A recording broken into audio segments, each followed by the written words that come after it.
अस्सलाम वालेकुम। आज की हमारी वीडियो है गुफ्तगू के वाले से है कि इंसान किस तरह पुरकश गुफ्तगू करके अपनी शख्सियत में निखार पैदा कर सकता है। एक माहिर नफ्सियात कहते हैं कि मैं एक पार्टी में शरीक था। वहाँ पर मेरी एक खातून से मुलाकात हुई। इस खातून को मालूम था कि मैं यूरोप का सफ़र कर चुका हूँ। चुनांचे वो मुझसे मुखातब हुए, सर क्या मुझे उन खूबसूरत मकामात और नज़ारों का हाल सुनाएंगे जो आपने यूरोप में देखे। हम एक कॉर्नर पर बैठे ही थे कि इस खातून ने बताया कि इसका शोहर और वो चंद दिन ही हुए हैं कि अफ्रीका का सफ़र करके वापस आए। मैंने चौंक कर कहा, अफ्रीका कितना दिलचस्प मुल्क है। मेरी एक अरसे ख्वाहिश है कि अफ्रीका देखने जाऊं। आप कितनी खुशकिस्मत हैं कि आपने अफ्रीका देख लिया है। बराए करम मुझे अफ्रीका का हाल ज़रूर सुनाएं। इस खातून ने फिर मुझसे नहीं पूछा कि मैंने यूरोप में क्या कुछ देखा। वो अपने अफ्रीका की सैर तफरी का हाल सुनाने लगी। दरअसल खातून को मेरी सैर तफरी का हाल का सुनने से कोई दिलचस्पी न थी। उसे किसी ऐसे शख्स की ज़रूरत थी जो इसकी बातों को गौर से सुने ताकि वो फ़ख्र के साथ उसे बता सके कि वो कहाँ कहाँ सैर कर चुकी है। क्या इस खातून की ये हरकत मामूल के ख़िलाफ़ थी? हरगिज़ नहीं।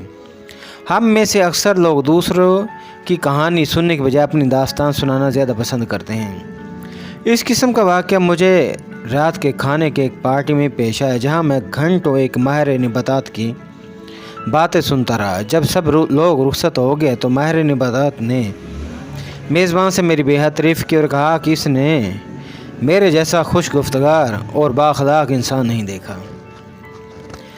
माहिर नबातात ने मुझे खुश गुफ्तार आदमी करार दिया। हालांकि हकीकत यह कि मैं तो सिर्फ़ उसकी बातें सुनता रहा और मैंने ख़ुद एक लफ्ज़ भी नहीं कहा। मैंने सिर्फ ये कहा कि माहिर नबातात की बातें बेहद दिलचस्पी के साथ सुनता रहा और यही उस शख्स की कोई सबसे बड़ी इज़्ज़त अफजाई थी। एक माहिर नफ्सियात ने अपनी किताब में लिखा कि बहुत ही कम लोग हैं जिन पर गहरी तवज्जो असरअंदाज ना हो, और मैं तो गहरी तवज्जो की हदों से भी आगे निकल गया था। मैंने माहिर नबातात की बातें सुनते हुए जी भर कर तारीफ़ की। एक और बिजनेसमैन है, वो कहते हैं कि कारोबार में कामयाब गुफ्तगू का राज ये है कि जो आदमी आपसे गुफ्तगू कर रहा हो उसकी बातें पूरी तवज्जो के साथ सुने, कि इससे बड़ी और कोई खुशामद नहीं।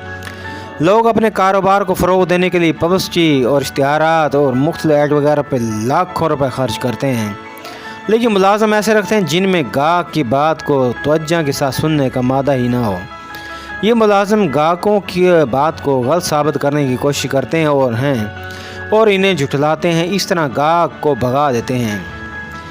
एक और माहिर नफ्सियात ने कहा कि मेरे तालिब इल्म बताया कि एक मरतबा उन्होंने एक दुकान से सूट ख़रीदा, लेकिन वो सूट रद्दी किस्म का बेकार निकला। सूट का रंग भी रफ़ हो चुका था, उतर चुका था। इसकी वजह से कमीज़ का कॉलर भी रंगदार होता जा रहा था। वो साहब उन्होंने अपना सूट लिया और दुकान पर पहुंच गए। अभी उन्होंने सूट की कहानी शुरू ही की थी कि सेल्समैन बड़े तल्ख और बदतमीज़ से बोला, हमने इस किस्म के हज़ारों सूट फ़रोख्त किए हैं, अब तक आप ही पहले शख्स हैं जो शिकायत लेकर आ रहे हैं। सेल्समैन की सारी गुफ्तगू का मतलब यही था कि तुम झूठ बोल रहे हो अभी और हम सच्चे हैं। अभी तकरार जारी थी कि वहाँ दूसरा सेल्समैन भी पहुँच गया। इसने कहना शुरू कर दिया, तमाम सूट का रंग शुरू में थोड़ा बहुत उतर जाता है, आपका सूट तो बहुत मामूली और कम कीमत का है, अगर थोड़ा बहुत रंग उतर भी गया तो इसमें क्या हर्ज वाली बात है। वो साहब कहते हैं कि इन लोगों की बातें सुनकर मुझे सख्त गुस्सा आया, क्योंकि पहले सेल्समैन ने मुझे झूठा करार दे दिया था और दूसरे सेल्समैन ने ये कहकर मेरी बेइज्जती की थी कि मैं हल्का और घटिया किस्म का सूट ख़रीदा है। वो साहब कहते हैं कि मैं सूट दुकान पर फेंक कर जाने ही वाला था कि अचानक दुकान का मेन हेड मैनेजर आ गया। उसने अपनी गुफ्तगू से मेरा गुस्सा ही बिल्कुल कूल कर दिया। मैनेजर ने सबसे पहले तो मेरी शिकायत को नहायत तवज्जो से सुना और दौरान गुफ्तगू एक लफ्ज़ भी नहीं कहा। इसके बाद इसने सेल्समैनों को मुतवज्जो किया और मेरा सूट दिखाते हुए कहा कि यह रंग कहाँ से फिर चुका है और ये जो कस्टमर है इनकी शिकायत दुरुस्त है। اس نے سیلز مین کو ہدایت کی وہ اس قسم کے تمام ناقص سوٹ کی سیلز بند کر دیں کیونکہ اسے گاہک شکایت کریں گے اور بزنس پر برا اثر پڑے گا۔ اور اس کے بعد مینیجر نے سیلز مینوں کے سامنے میری بھرپور تعریف کی اور میرے ہی طرفداری کی اور آخر میں کہا کہ بتائیے آپ کیا چاہتے ہیں، جیسا آپ حکم کریں گے ہم ویسا کریں گے۔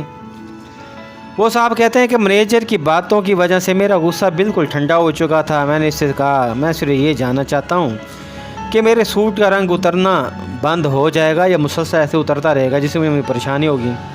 تو مینیجر نے مجھے کہا کہ آپ سوٹ ایک ہفتہ اور پہن کر دیکھیں، اگر پھر بھی آپ مطمئن نہ ہوں تو سوٹ لے جائیں، ہم اسے تبدیل کر دیں گے۔ ہمیں بہت افسوس ہوا ہے کہ آپ کو ہماری شاپ پہ تشریف بھی لائے لیکن تکلیف اٹھانا پڑے گی۔ وہ صاحب کہتے ہیں ان باتوں سے میری تسلی ہوگی اور میں واپس چلا ہے۔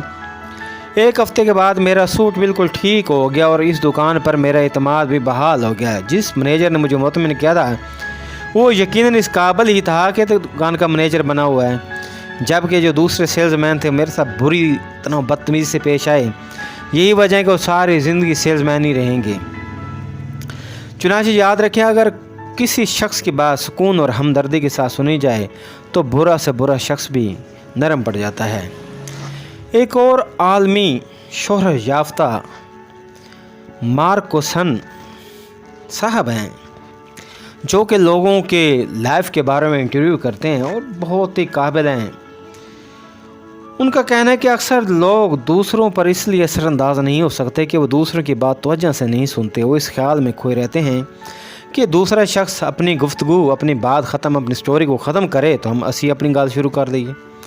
بہت سے مشہور و معروف لوگوں نے مجھے بتایا کہ وہ اچھا بولنے والے کے مقابلے میں اچھا سننے والے سامعین کو پسند کرتے ہیں۔ حقیقت یہ ہے کہ دوسروں کی بات توجہ کے ساتھ سننے کی صلاحیت بہت کم لوگوں میں پائی جاتی ہے۔ صرف یہی نہیں، بڑے لوگ ہی اپنی بات توجہ کے ساتھ سننے والوں کو پسند کرتے ہیں۔ جتنے بھی سیاسی لیڈر ہیں، بڑی شخصیات ہیں، وہ اپنے دل کی باتیں کھولنا چاہتے ہیں کہ انہوں نے کس طرح مشکلات سے کامیابی حاصل کی، وہ اپنے سنانا چاہتے ہیں۔ اور اگر اور ایسے لوگوں کو پسند کرتے ہیں جو ان کی باتوں کو توجہ سنیں، تعریف کرے۔ اگر آپ بھی خوش گفتار اور اپنی گفتگو میں کشش پیدا کرنا چاہتے ہیں اور کامیاب ہونا چاہتے ہیں اور ایسے بننا چاہتے ہیں کہ ہر جگہ آپ کو ویلکم کہا جائے تو لوگوں کی باتوں کو توجہ سے سننے کی عادت ڈالیں۔ اگر آپ چاہتے ہیں کہ لوگ آپ میں دلچسپی لیں تو پہلے آپ بھی لوگوں میں دلچسپی لینا شروع کریں۔ لوگوں سے ایسے سوالات کریں جن کا جواب دیتے ہوئے انہیں خوشی محسوس ہو۔ لوگوں کو اپنی ذات اور اپنے کارناموں کی باتیں کرنے کا موقع دیں۔ یاد رکھیں جس شخص سے آپ گفتگو کر رہے ہیں وہ آپ کے مسائل کے مقابلے میں اپنے مسائل اپنی ضرورت اپنی ذات میں زیادہ دلچسپی رکھتا ہے۔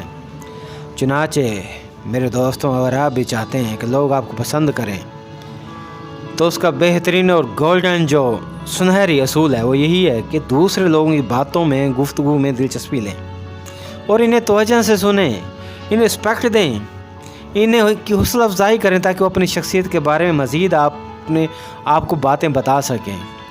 اس سے ہی آپ کامیاب ہوں گے اور آپ کے بزنس میں بھی نکھار آئے گا اور ہر محفل میں آپ پسند کیا جائیں گے۔ اس لیے کوشش کریں کہ اپنی باتیں کم سنائیں لوگوں کو اور دوسروں کی باتیں زیادہ سننے کی عادت ڈال لیں۔ یہ اہم پوائنٹ ہے۔